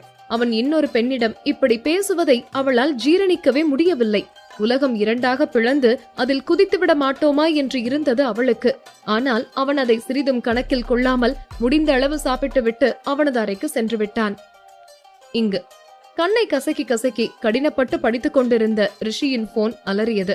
அவன் யாரோ எவரோ என்று அதீத சோர்வினால் கண்களில் வழிந்த நீரை துடைத்தவன் போனை அட்டன் செய்து காதில் வைத்தான். தூக்கத்தின் காரணமாக ஹலோ என்ற வார்த்தைக்கு பதில் கொட்டாவிதான் வந்தது. புருவத்தை நீவி சரி செய்தவன், ஹலோ, யாருங்க இந்த நேரத்துல என்றான் எரிச்சலாக. நான் தான் என்று ஒரு பெண்ணின் குரல் மென்மையாக அதே சமயம் ஏக்கமாக வந்து விழ அது யாருடைய குரல் என்பதை உணர்ந்த ரிஷியின் முகம் பளிச்சிட்டது. பல நாள் பட்டினி கிடந்தவன் வாயில் பால் பாயாசத்தை ஊற்றியது போல நிறைவாக சிரித்தவன், எமோ என்றான் ஏக்கமாக. என்று அவள் ஒரே பதிலை சொல்ல, என்னடி 3 மாசம் கழிச்சு போன் பண்ற, ஒரு உற்சாகமே உன்கிட்ட இல்ல, சரி நீ கோபமா இருக்கேன்னு நானும் போன் பண்றதை விட்டுட்டேன், ஆனா ஒரு விஷயம், நீ என்ன மறந்துட்டேன்னு நினைச்சேன், இப்படி கால் பண்ணுவேன்னு நினைக்கவே இல்லையமோ என்று அவன் உற்சாகமாக சொல்ல, அதை எப்படிடா மறப்பேன் குரங்கு பையல, நான் தான் கோவமா இருக்கேன், நீ போன் பண்ணி சமாதானம் கூட பண்ண மாட்டியா, ஊருக்கு போகும்போது கூட என்கிட்ட ஒரு வார்த்தை கூட சொல்லாம போற, அப்போ நான் உனக்கு வேண்டாமா என்று அவள் ஏக்கமாக கேட்க, இந்த மாதிரி பேசாதையமோ, அப்புறம் நான் அடுத்த ஃபிளைட்டுக்கு உன்னை பார்க்க வந்துருவேன் என்று அவன் கொஞ்சலாக சொல்ல, இப்படியே பேசி பேசி என்ன மயக்கிடு, நீ ஒன்னும் வர வேண்டாம், இன்னும் 1 வீக் கழிச்சு எனக்கு லீவு, நான் அங்க வர ட்ரை பண்றேன் என்று அவள் வெட்கத்தோடு சொல்ல, ஹேய் உண்மையாவையமோ என்று அவன் கண்கள் பளிச்சிட கேட்க, ஆமாடா, ஆனா கன்ஃபார்மா தெரியல, எங்க அப்பா கிட்ட கேட்டுட்டு சொல்றேன், நீ ஓவர் இமேஜினேஷன் பண்ணிக்காத என்று அவள் கராராக சொல்ல, ஏய் நீ வரேன்னு சொன்னது எனக்கு கிக்கா இருக்குடி, நீ வந்தா செம்ம ஜாலியா இருக்கும் யமோ, ஆனா என்று ஒரு நிமிடம் யோசித்தவன், நீ வர வேண்டாம் யமோ என்றான். ஏ ரிஷி என்று அவள் குழப்பமாக கேட்க, ஆமா யமோ, இன்னும் கொஞ்ச நாள் தானே, ஸ்டடி கம்ப்ளீட் பண்ணது நானே வரேன், என்னால நீ டெம்ட் ஆக கூடாது, உன்னால நான் டெம்ட் ஆக கூடாது, நான் அவசரப்பட்டு தாலி கட்டிட்டேன், அது யாருக்கும் சங்கடத்தை கொடுக்க கூடாது, நீ போய் உங்க அப்பா கிட்ட பெர்மிஷன் கேட்டா அது எல்லாருக்கும் தெரிய வரும், அது அவ்வளவா நல்லா இருக்காது, நம்ம கொஞ்சம் மெச்சூரா நடந்துப்போம் என்று ரிஷி பொறுப்பாக பேச யமுனாவிற்குத்தான் தலையே சுற்றுவது போல் ஆகிவிட்டது. ஏய் ரிஷி, நீயா பேசுற என்று அவள் நக்கலாக கேட்க, நான் தான் யமு பேசுறேன், டவுட்டா இருந்தா ஒரு முத்தம் கொடுக்கட்டுமா என்று அவன் ஹஸ்கி வாய்ஸில் கேட்க, எதுவும் தேவையில்ல, நீ மூடிட்டு வை என்று அவள் கோபமாக சொல்ல, எதை மூட சொல்ற, தெளிவா சொல்லு என்று அவன் ஒரு மார்க்கமாக கேட்க, டேய் பொறுக்கி போன வைடா என்று சிரித்தபடி அவளை போனை வைத்து விட்டாள். இங்கு ஒருத்தி கொலைவெறியோடு அமர்ந்திருந்தாள். அங்கு இருக்கும்போது எப்போது போலாம் என்ற வார்த்தையவே வாய்ப்பாடு போல மீண்டும் மீண்டும் சொல்லிக் கொண்டிருந்தவன் இங்கு வந்து 2 நாள் ஆகியும் நிஷாவை ஆதி கண்டு கொள்ளவே இல்லை என்பதை விட அவன் வீட்டிற்கு வந்து பார்க்க கூட இல்லை. இங்கு ஆதி சோர்வாக அவன் ஆபீஸில் அமர்ந்திருந்தான். 2 நாட்களுக்கு முன்பு அவன் கன்ஸ்ட்ரக்ஷன் விசிட்டிற்கு சென்றிருக்கும் போது ஒரு பணியாளரை மோத வந்த ட்ரக்கை இவன் வழிமறிக்க அது அவரை கடந்து இவன் காலில் வந்து பட்டுவிட்டது. வலியோடு சேர்ந்து ரத்தமும் அதிகம் வெளியேறிவிட அவனுக்கு நடக்கவே சிரமமாகிவிட்டது. நேராக கெஸ்ட் ஹவுஸிற்குத்தான் வந்தான். டே ஆதி, வீட்டுக்கு சொல்லிடலாண்டா என்று அரவிந்த் பலமுறை கேட்டும் வேண்டாம் என்பதுதான் அவனது பதில். நடக்கிறதுக்கே நீ கஷ்டப்படுற ஆதி, எப்படியும் 2 வீக்ஸ் ஆவது ஆகும் போலயே. வீட்டுக்கு போகாம எந்த தகவலும் சொல்லாம அவங்க என்ன நினைப்பாங்க சொல்லு. நிஷா கிட்ட மட்டுமாவது சொல்லுடா என்று அவன் போன் செய்ய போக போனை பிடுங்கி டீப்பாயில் போட்ட ஆதி, ஏய் சொல்றதா இருந்தா நான் முன்னவே சொல்லி இருப்பேன்டா. அவ ஃபீல் பண்ணுவா. குழந்தைய பாத்துக்காம என்னைய கவனிக்கிறதுலயே முழு கவனத்தை செலுத்துவா. அவ கவலைப்படுறத என்னால பார்க்க முடியாது. அதுவும் என்னால அவளுக்கு எந்த கஷ்டமும் வரக்கூடாது. அரவிந்த், உனக்கு அவ போன் பண்ணா வேலையா இருக்கேன்னு சொல்லிடு. கோபந்தான் படுவா, நான் போய் சால்வ் பண்ணிக்கிறேன் என்று அந்த கால்வலியிலும் அவன் லேப்டாப்பை வைத்துக்கொண்டு வேலையில் தான் மூழ்கி இருந்தான். அவனிடமிருந்து லேப்டாப்பை பிடுங்கிய அரவிந்த், டேய் ஒரு நாளாவது ரெஸ்டட் ஆதி, ஏன் எந்த நேரமும் ஒர்க் பிரஷர்லயே இருக்க என்று கோபமாக கேட்க, ஏய் லூஸ் அரவிந்த், எனக்கு ஒர்க் இல்லைனாதான் கஷ்டம், வேலை இருந்தா ஜாலியா இருப்பேன் என்று வாய்தான் சொன்னதை தவிர அவன் மனைவியையும் குழந்தையையும் பார்க்காமல் அவனால் நேரத்தை கடத்த வேறு வழி இல்லை. எப்படியும் அவள் முன்பு இப்படி போய் நின்றால் அழுது கரைவாள். அதை பார்க்க இவனுக்கு துளியும் விருப்பமில்லை. ஆனால் இப்போது மட்டும் அவள் நிம்மதியாகவா இருக்கிறாள்? அவனை மனதில் திட்டிக்கொண்டே அழுது கொண்டுதான் இருக்கிறாள். அப்படி என்ன பெரிய வேலை? அதானே, எனக்குதான் எந்த வேலையும் இல்ல. எப்ப வந்தாலும் பார்க்கலாம். எங்க போயிட போறான்ற எண்ணத்துலதான் அவர் வர்றதில்ல என்று ஏதேதோ எண்ணம் தோன்ற மனதில் தேவையில்லாத சிந்தனை தோன்றி அலைக்கழித்தது. கண்ணீரை அழுந்த துடைத்து கோபத்தில் சிவந்தாள் நிஷா. அவளும் எத்தனை நாள் தான் பொறுப்பாள்? அவள் வந்து 4 நாள் ஆகிவிட கடுப்பான நிஷா ஆதிக்கு பலமுறை அழைத்தாள். அவன் கடைசியாக எடுத்து ஹலோ என்றதுதான் தாமதம். என்ன நினைச்சிட்டு இருக்கீங்க உங்க மனசுல? 4 நாளா எங்கதான் சுத்திட்டு இருக்கீங்க? பொண்டாட்டி பிள்ளை இருக்கிறதையே மறந்துட்டீங்களா? இல்ல அதை விட உங்களுக்கு பணமும் பேரும் முக்கியமா போயிடுச்சா என்று அவள் உச்சஸ்தானத்தில் கத்த அவனும் அவளை சீண்டுவதாக எண்ணி, நான் என்ன உன்ன மாதிரி சும்மாவா இருக்கேன்? குழந்தை தானே பாத்துட்டு இருக்க. நான் வந்து என்ன செய்ய போறேன்? வேலை எப்ப முடியுதோ அப்பதான் வர முடியும் என்று அவன் சாதாரணமாக சொல்லிவிட ஏற்கனவே கோபத்தில் இருந்தவளுக்கு பலவித மன உளைச்சலில் இருந்த நிஷாவிற்கு அவன் பதிலில் மண்டையே வெடிப்பது போல் ஆகிவிட்டது. இத்தனை நாட்கள் காதல் வாழ்க்கையில் எங்கோ ஒரு ஓரத்தில் கசப்பு தட்டியது. அவன் சீண்டித்தான் பார்த்தான். அதற்கு பதிலுக்கு அவள் திட்டியிருந்தால் கூட அவன் பெரிதாக எடுத்துக்கொள்ளப் போவதில்லை. ஆனால் அவள் பேசியதோ வேறு. ஆமாங்க, நான் சும்மாதான் இருக்கேன். நீங்க தான் ஆபீஸ் பிசினஸ் எல்லாம் பாத்துக்கிறீங்க. நீங்க எப்ப வரீங்களோ வாங்க. உங்களை கேள்வி கேட்கிற தகுதி கூட இப்ப எனக்கு இல்லையா என்று அவள் வெறுமனே பதில் சொல்ல, ஏய் நான் அப்படி சொல்லலடி, எதுக்கு தேவையில்லாம டென்ஷன் ஆகுற என்று அவன் அமைதியாக கேட்க, இப்போ நீங்க எந்த ஆபீஸ்லயும் இல்லைன்னு எனக்கு தெரியும். ஆனா இப்போ மணி நைட்டு 10 ஆகுது. இந்த நேரத்துல எங்க இருக்கீங்க, என்ன பண்றீங்கன்னு எனக்கு தெரியல. போன் பண்ணி கேட்டா உங்களோட அலட்சியமான வார்த்தை தான் எனக்கு பதிலா வருது. Okay, that's fine. உங்களை டிஸ்டர்ப் பண்ணதுக்கு சாரி. நான் போனை வைக்கிறேன் என்று கட் செய்தாள். நாம் ஒன்று நினைத்தால் அது ஒன்று நடக்கிறது. இது சரியில்லை என்று உணர்ந்த ஆதி மறுநாளை வீட்டிற்கு வந்து விட்டான். நல்ல வேளையாக ஓரளவு அவனால் நடக்க முடிந்தது.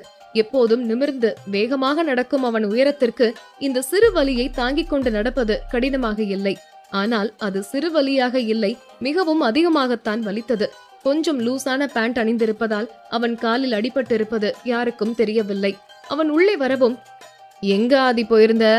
4 நாளா எதுக்கு வீட்டுக்கே வரல என்று தேவிகா கோபமாக கேட்க, இல்லம்மா அது என்று அவன் ஆரம்பிப்பதற்குள், அவருக்கு முக்கியமான வேலை நிறைய இருக்கும் அத்த. வீட்ல இருக்கிற நமக்கு அதெல்லாம் தெரியாது இல்லையா? இப்ப நம்ம ஏதாவது கேட்டா கூட அவருக்கு டிப்ரெஷனை தான் கொடுக்கும். நீங்க எதுவும் கேட்காதீங்க அத்த என்று நிஷா தேவிகாவிடம் சொல்லி கோபமாக உள்ளே சென்று விட்டாள். அவளை திரும்பி பார்த்த தேவிகா ஆதியிடம் திரும்பி, அவ உன்னை ரொம்ப எதிர்பார்த்தாடா, அந்த கோவத்துலதான் பேசிட்டு போறா, சரியாயிடுவா, நீ சாப்பிடு வா என்று தேவிகா அவனை அழைக்க, இல்லம்மா நான் உள்ள போயிட்டு வரேன் என்று லிப்டில் ஏறி மேலே சென்றான். அவன் உடனே வரமாட்டான் என்று நினைத்த நிஷா குளித்துவிட்டு சாவகாசமாக உடை மாற்றிக் கொண்டிருந்தாள். சோர்வாக உள்ளே நுழைந்த ஆதி கதவை திறந்ததும் கண்கள் பளிச்சிட்டது. அவள் திரும்பி நின்றபடி பிளவுஸ் எடுத்து போட்டுக் கொண்டிருக்க கால் சுயத்தை இழந்தது போல அந்த இடத்தை விட்டு நகர மறுத்தது அவனுக்கு. ஆணி அடித்தார் போல அங்கேயே நின்றுவிட அவள் அழுது கொண்டே புடவையை சுற்றி கொண்டவள் திரும்பியதும் திடுக்கிட்டு விழித்தாள். அது சில நொடிகள்தான். பட்டென தன்னை தேற்றிக்கொண்ட ஆதி குளியலறை பக்கம் சென்று விட்டான். நிஷாவும் குழந்தை கிடத்தி இருக்கும் இடத்திற்கு வந்துவிட்டாள். அவளுக்கு அழுகை மறந்து லேசாக கண்ணம் சிவப்பேறியது. இதுல மட்டும் குறைச்சல் இல்ல, டிரெஸ் மாத்திரன்னு தெரியுதுல்ல, எடைய போக வேண்டியதானே, அப்படியே நின்னு முழுசா பாத்துட்டு இருப்பான் போல, வெக்கம் கெட்டவன் என்று மனதிற்குள்ளேயே வருத்தெடுத்தாள். அவள் கோபமாக திட்டிவிட்டு வந்த வேகத்தில் அரைக்கதவை வெறுமனைதான் சாத்தி இருந்தாள். அதுவும் சிறிது தண்ணீர் பட்டதால் தான் புடவையை மாற்ற வேண்டியதாக போய்விட்டது. இல்லை என்றால் அவள் இவ்வளவு அலட்சியமாக இருந்திருக்க மாட்டாள். ஓரளவு கோபம் தணிந்திருக்க அவன் குளித்துவிட்டு வந்ததும் அவன் முகத்தையே பார்த்து கொண்டிருந்தாள் நிஷா. ஏதோ வாட்டமாக இருப்பது போலத்தான் இருந்தது. ஆனால் குளியல் அறையிலேயே ஏன் உடை மாற்றிக் கொண்டு வந்து விட்டான்? அவன் வெட்கமே இல்லாமல் பார்த்தது போல நானும் பார்த்து விடுவேன் என்று நினைத்தானா என்று யோசித்தவள் அப்படியே லேசாக படுக்க அவன் வந்து அவள் அருகில் அமர்ந்தான். ஆனால் அவளை பார்க்கவில்லை. அவனின் பார்வை குழந்தைகளிடம்தான் இருந்தது. வெகு நேரமாக ஆதியின் பார்வையின் திசையை கவனித்த நிஷாவிற்கு கடுப்பாக இருந்தது. அவனாக பேசினால் பேசட்டும், இல்லை என்றால் போகட்டும், எனக்கெந்த பிரச்சனையும் இல்லை என்று நினைத்தவள் பல்லை கடித்துக் கொண்டு எழுந்து அமர கதவு தட்டப்பட்டது. எழுந்து சென்று கதவை திறக்க அவளுக்கு பாலும் ஆதிக்கு உணவும் தேவிகா கொடுத்து அனுப்பி இருக்க அதை வாங்கிக் கொண்ட நிஷா அவனிடம் எடுத்து வந்து நீட்டினாள். அவன் பிளேட்டையும் அவளையும் மாறி மாறி பார்க்க, இது வேறையா, பார்வையாலேயே என்ன லாக் செய்யறதா நினைப்பு என்று முணுமுணுத்தவள் அவனுக்கு பிசைந்து ஊட்ட ஆரம்பித்தாள். அவள் பால் ஊட்ட வசதியாக 1 பிளீட்டில் புடவை கட்டி இருக்க பேன் காற்றின் வாயிலாக அவள் புடவை பறக்கவும் ஒரு கையால் இப்படியே தோளின் மேலே போட போட அவளின் கை தடுக்கியதால் அந்த பால் மொத்தமும் ஆதியின் காலிலேயே கொட்டிவிட்டது. ஆ என்று அவன் வலி தாழாமல் அலற, ஐயோ என்னங்காச்சு என்று பிளேட்டை கீழே வைத்துவிட்டு அவன் காலை பிடிக்க போக பட்டென தன் காலை விலக்கிக் கொண்ட ஆதி அவளை ஏகத்துக்கும் முறைத்து வைத்தான். அதே அடிப்பட்ட காலில் திரும்ப திரும்ப வலி வந்தால் அவனும் என்னதான் செய்வான்? என்னங்க, சாரிங்க, காட்டுங்க, நான் மருந்து வைக்கிறேன் என்று அவள் பதற்றமாக கேட்க, ஒன்னும் தேவையில்ல போடி என்று எழுந்து போய் சோஃபாவில் படுத்துக் கொண்டான். அவளுக்கு மனமே கேட்கவில்லை. அவன் தாங்கி தாங்கி நடப்பதையே இப்பொழுதுதான் கவனித்தாள். அது கூட பால் ஊற்றியதால் தான் என்று நினைத்துக் கொண்டவள் ஃபர்ஸ்ட் எய்ட் கிட்டை எடுத்து வந்து அவன் காலை துடைத்துவிட்டு ஆயின்மெண்ட் தடவியவள் அவள் இஷ்டத்திற்கு அப்படியும் இப்படியும் காலை போட்டு வளைக்க பட்டென காலை உருவிக்கொண்ட ஆதி, உன் உதவி ஒன்னும் எனக்கு தேவையில்ல, ஒழுங்கா உன் வேலையை பார்த்துட்டு போறியா என்றான் காண்டமாக. அவள் பாவமாக, இல்லங்க, அது சுளுக்கு பிடிச்சிருக்கான்னு பார்த்தேன் என்று தயங்கியபடி நிஷா சொல்ல, அத நான் பாத்துக்கிறேன், நீ முதல்ல எங்கிருந்து போ என்றான் வலி தாங்காமல். அவனுக்கு இருக்கும் வலியில் கத்தி அழுதால் கூட ஆச்சரியப்படுவதற்கு இல்லை. இதில் இவள் செய்வது அவனுக்கு ஆத்திரத்தை தான் கொடுத்து கொண்டிருந்தது. எப்போதும் இல்லாமல் அவன் திட்டுவதை காதில் வாங்கிய நிஷாவிற்கு மனம் பாரமாகியது. அதன் பிறகு அவன் முகத்தை பார்க்க கூட தோன்றாமல் இடையே வந்துவிட்டாள். அவள் வெளியே சென்ற சந்தர்ப்பத்தை பயன்படுத்திக் கொண்ட ஆதியும் சோஃபாவின் பக்கத்திலேயே இருந்த கவரை பிரித்து வலிக்கு டேப்லெட் போட்டுக்கொண்டு படுத்து விட்டான். அது சரியாக 10 நிமிடம் கூட அவன் தூங்கி இருக்க மாட்டான். குழந்தை அழுகுரல் அவன் செவியை கிழித்து தலைவலியை உண்டு பண்ண எரிச்சலாக கண்ணை தேய்த்து கொண்டு எழுந்து அமர 2 குழந்தையும் பரிதாபமாக அழுது கொண்டிருந்தது. அவன் எழ முயல சத்தியமாக எழ முடியவில்லை. கால் பயங்கரமாக வலிக்கவே, நிஷா நிஷா என்று கத்தினான். எபிசோட் 260. நிஷா கீழே இவனுக்காக சமைத்துக் கொண்டிருந்ததால் கேட்கவில்லை போலும். எக்கி போனை எடுத்து லேண்ட்லைனிற்கு அழைத்து நிஷாவை வர சொல்ல பணிப்பெண் வந்து அவளிடம் சொல்லிவிட்டு செல்ல அவள் அவசரமாக தனது அறைக்கு ஓடி வந்தாள். அதற்குள் ஆதியே குழந்தைகளிடம் வந்து சமாதானப்படுத்த முயல அவனிடமிருந்து குழந்தையை வாங்கியவள், எப்ப எழுந்தாங்க என்று அவனையே கேட்டாள். அவளை முறைத்த ஆதி, எங்க போன என்றான் கோபமாக. அவள் நிமிர்ந்து அவனை பார்த்து, உங்களுக்கு சமைக்கலான்னு என்று அவள் முடிப்பதற்குள், உனக்கு கொஞ்சமாவது அறிவு இருக்கா நிஷா? எதுக்கு என் உயிரை எடுத்துட்டு இருக்க நான் எங்கேயாவது நிம்மதியா இருந்தேன். போன் பண்ணி வாங்கன்னு என்ன தொல்லை பண்ணி கூப்பிட்டு கொஞ்சமாவது ரெஸ்ட் எடுக்க விடுறியா? ஏன் இந்த வீட்ல சமைக்க வேற யாரும் இல்லையா என்ன? குழந்தைய பாத்துக்கிறத தவிர உனக்கு அது முக்கியமா போயிடுச்சா? ச்சே, இங்க இருக்கிறதுக்கு பதிலா செத்துடலாம் போல இருக்கு என்று புலம்பியபடி அவன் அறைக்கதவை திறந்து கொண்டு வெளியே சென்று விட்டான். அழும் குழந்தையின் அலறலை கூட அவளால் கவனிக்க முடியாமல் விக்கித்து நின்றுவிட அவள் ஓடுவதை பார்த்த தேவிகா அவள் பின்னே வந்து நின்றவர் ஆதி பேசுவதையும் கேட்டுவிட்டு அவளை எப்படி சமாளிப்பது என்று தெரியாமல் அவள் தோளில் கை வைக்க அப்படியே தேவிகாவை கட்டிக்கொண்டு வெடித்து அழுதாள் நிஷா. அவளுக்கு இது புதிதல்லவா? அவளை தேற்றுவதா இல்லை குழந்தையை தேற்றுவதா என்று தடுமாறிய தேவிகா நிஷாவை பிரித்தெடுத்தவர், முதல்ல குழந்தைக்கு பால் கொடு என்றார். அவளும் மெதுவாக அமர்ந்து குழந்தைக்கு பசியாற்றிவிட்டு நிமிர, அம்மாடி, குழந்தை அளவே அவனுக்கு என்ன பேசுறோம்னு தெரியாம பேசிட்டு போறான் நிஷா. அவனை பத்தி நான் சொல்லிதான் உனக்கு புரிய வைக்கணுமா என்ன? கொஞ்ச நேரத்துல அவனே சரியாயிடுவான், நீ கவலைப்படாதமா என்று அவள் தலையை வருடியபடி அவர் சொல்ல நிஷாவும் சரி என்று தலையசைக்க அவர் சென்று விட்டார். ஆரம்பத்திலிருந்தே அவன் ஏதாவது சுடுசொல் சொல்லி அவளை திட்டி வதைத்திருந்தால் அவளுக்கு இது பெரிதாக தெரிந்திருக்காது. ஆனால் இப்போது திடீரென அமில கரைசலை ஊற்றுவது போல பேசவும் அவளால் இதை தாங்கவே முடியவில்லை. அழவில்லை, உள்ளுக்குள்ளேயே புழுங்கினாள். அதன் பிறகு 2 நாள் அவன் பக்கம் செல்லவே நிஷாவிற்கு பயமாக இருந்தது. அவனுக்கும் அது சாதகமாக போக அவளிடமிருந்து சற்று விலகியே இருந்தான். ஆபீஸிற்கு செல்வது, குழந்தையை பார்ப்பது, விளையாடுவது, கொஞ்சுவது, குளித்துவிட்டு படுத்து விடுவது, இதுவே அவன் செயலாக இருக்க ஏதோ ஒரு இடத்தில் நிஷாவிற்கு நெருடலாகவே இருந்தது. சந்தேகம் என்று கடுகளவு பிறந்து விட்டால் எதை பார்த்தாலும் அதுவாக தெரியும் என்பார்களே, அது போலத்தான் அவளுக்கும் தோன்றியது. ஆனால் சந்தேகப்படும் அளவு அவன் நடத்தை இருந்து விடவில்லை. அது ஓரளவு நிஷாவிற்கு திருப்தி கொடுத்து கொண்டிருந்தது.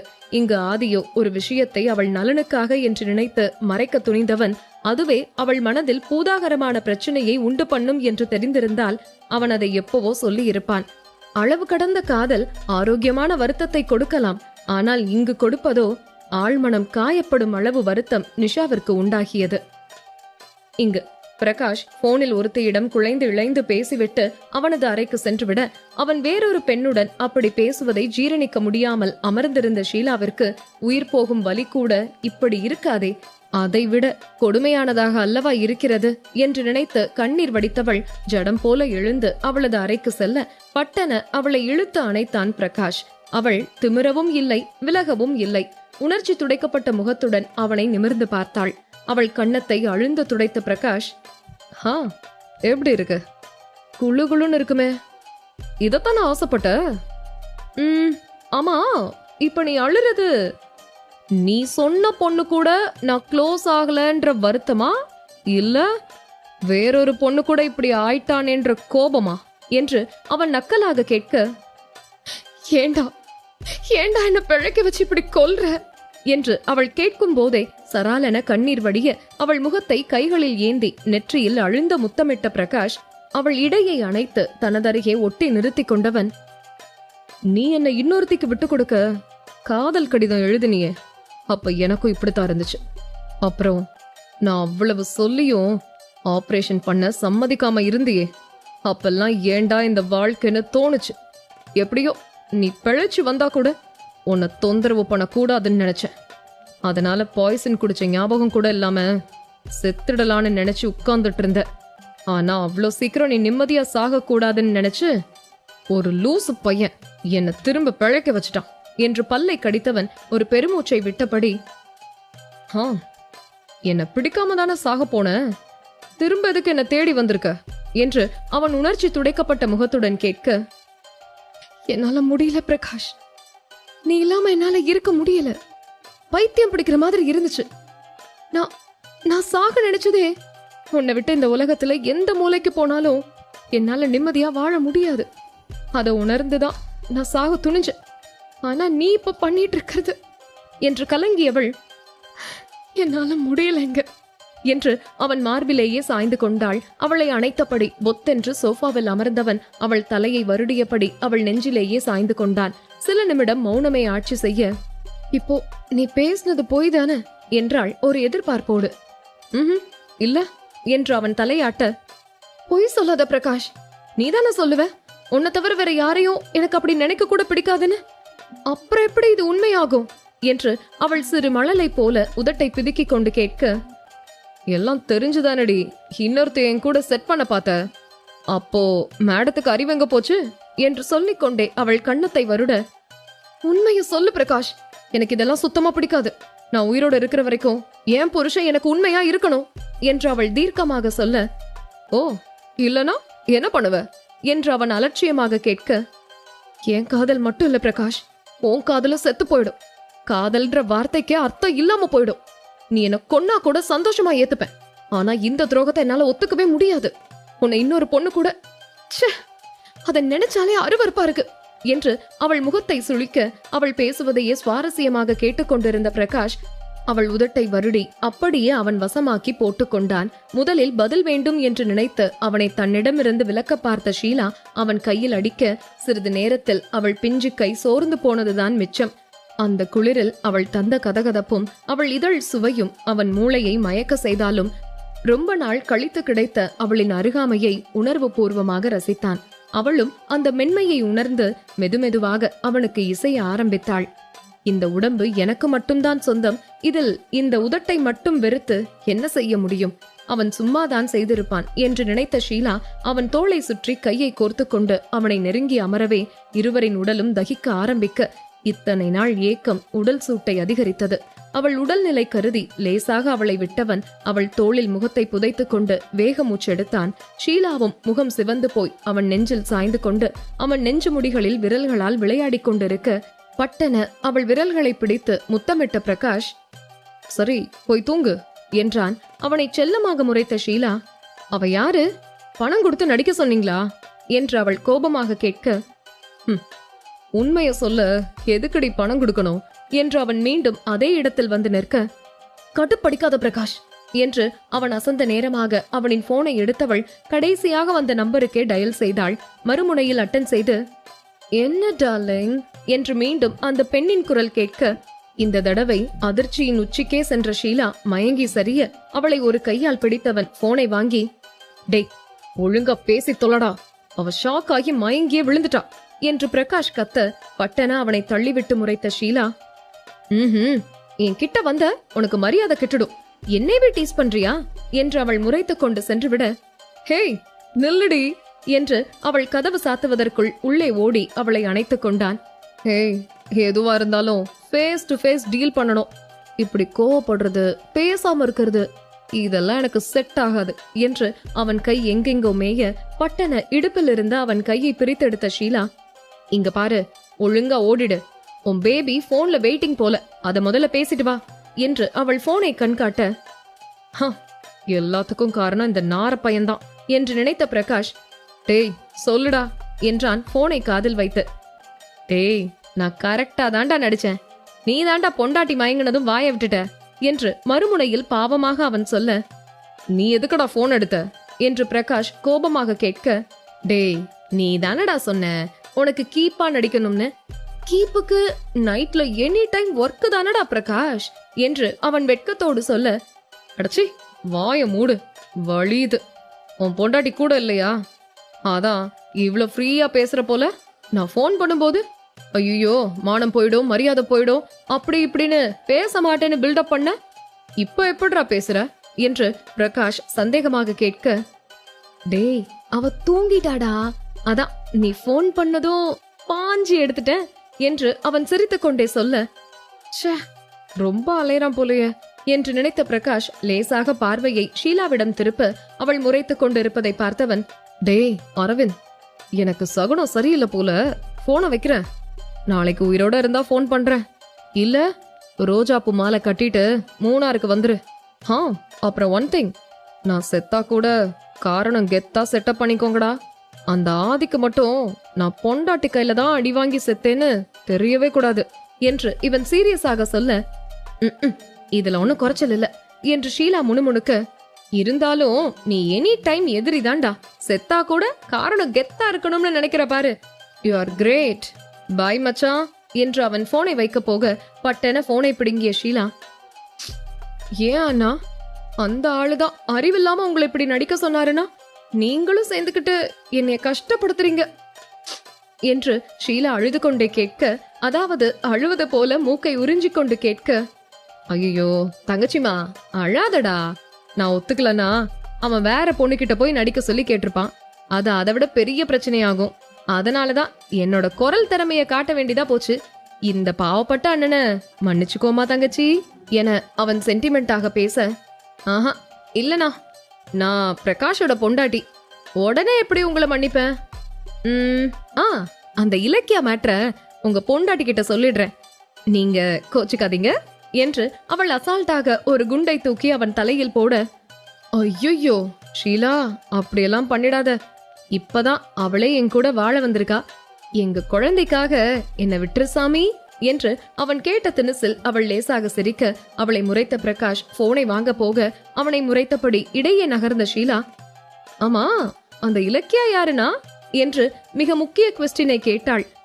அது நான் தான் என்று அவன் சாதாரணமாக சொல்ல, என்னது நீங்களா என்று அவள் புரியாமல் விழிக்க, ஏன் உனக்கு தெரியாமலா மிரட்டினா என்று அரவிந்த் கேட்க, இல்லனா ஒரு நாள் அவரு உங்ககிட்ட அந்த பேரை சொல்லி மிரட்டினாரு, நானும் ஏதோ பெரிய விஷயம்னு நினைச்சேன், ஆனா அது நீங்க தானா என்று கேட்டு அப்படியே நிறுத்த, ஆமா ஷீலா, நாங்க +2 படிக்கும்போது உன் புருஷன் ஒரு டான்ஸ் போட்டியில கலந்துகிட்டான், அவன் கூட ஆட இருந்த பொண்ண இவன் முறைச்சு துரத்திட்டான் போல என்றான். ஓ ஏன் என்று அவள் புரியாமல் கேட்க, ஏதோ ரிகர்சல் பார்க்கும்போது அந்த பொண்ணை இவனுக்கு கிஸ் பண்ணிடுச்சான், அது ஃபேக்கா இல்லாம ஒரிஜினலா பண்ணிட்டா போல, அதுவும் கண்ணத்துலதான். ஆனா இந்த முரட்டு பையன் அந்த பொண்ணை அடிச்சு துரத்திட்டு இருக்கான், அதான் கடைசி நேரத்துல அந்த பொண்ணு வரல, அதனால ஆதிக்கு இந்த விஷயம் தெரிஞ்சு என்ன பண்ணான் தெரியுமா, எனக்கு அந்த பொண்ணு கெட்டப்ப போட்டு விட்டு ஆட விட்டுட்டான்.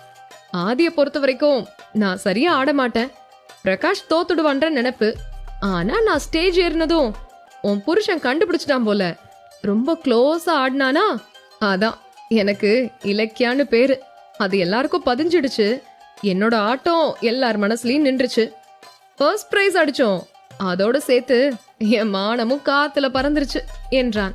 ஓ எப்படினா என்று ஷீலா குழப்பமாக கேட்க, அதை ஏன் கேக்குற, ஸ்டேஜ்ல டான்ஸ் ஆடும்போது அவுந்து விழ வேண்டிய ட்ரெஸ் பரிசு வாங்கும் போது விழுந்து தொலைஞ்சிருச்சு, நான் அரவிந்த் வர்சஸ் இலக்கியான்னு எல்லாருக்கும் தெரிஞ்சு போச்சு என்று அவன் வராத கண்ணீரை துடைக்க சத்தமாக சிரித்த ஷீலா வாயை கையால் மூடிக்கொண்டு, சாரினா என்றாள். எல்லாத்துக்கும் காரணம் உன் புருஷன் தான் ஷீலா, கொஞ்சம் சாஃப்டா ஹேண்டில் பண்ணாம பொம்பளை கிட்ட போட்ட பாவத்துக்கு அவன் இஷ்டத்துக்கு போட்டு வளைக்கிறான், அதுவே சேஃப்டி இல்லாம சொருகி வச்சிருந்தேன், இவன் பிடிச்ச உடம்பு பிடிக்கெல்லாம் அவுந்து விழுந்து என் மானம் பரிதாபமா போயிடுச்சு என்று அவன் ஆதங்கமாக சொல்ல, என் மானத்தை வாங்குறான் என்று பிரகாஷ் முகத்தை மூடிக்கொண்டு அமர்ந்து விட, சரிங்கண்ணா நான் வைக்கிறேன் என்று ஷீலா சொல்ல, சரிமா ஆனா இலக்கியா மேட்ரு என்று அவன் நிறுத்த,